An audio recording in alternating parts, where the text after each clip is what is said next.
Allahu Ekber, Allahu Ekber. Allahu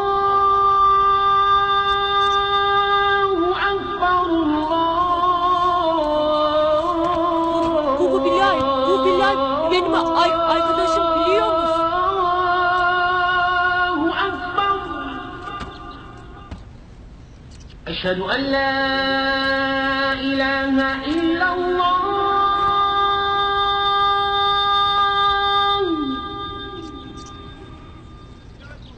Koş ezan okunuyor. Bilal, bu ezanı Bilal okuyor. Eşhedü en la ilahe illallah. Duydun mu Bilal? Evet o.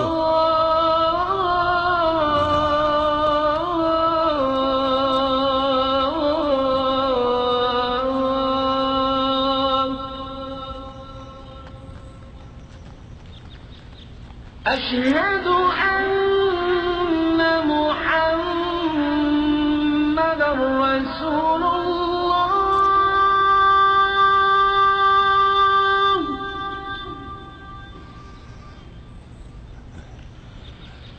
أشهد أن محمدًا رسول الله.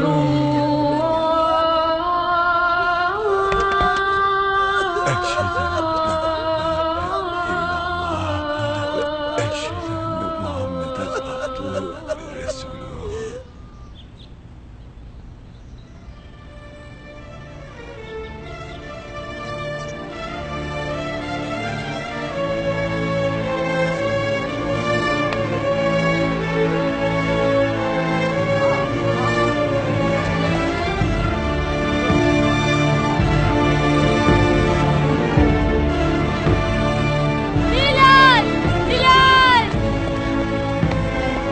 Bilal, ben geliyorum Bilal.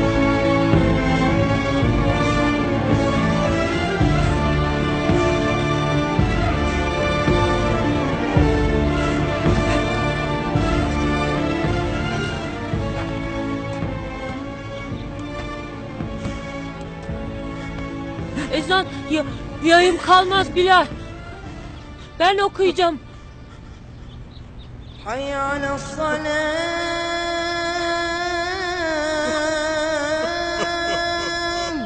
حي على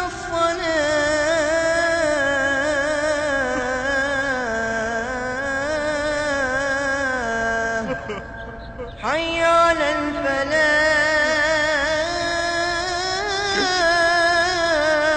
الفلاح حي على الفلاح الله أكبر الله أكبر لا إله إلا الله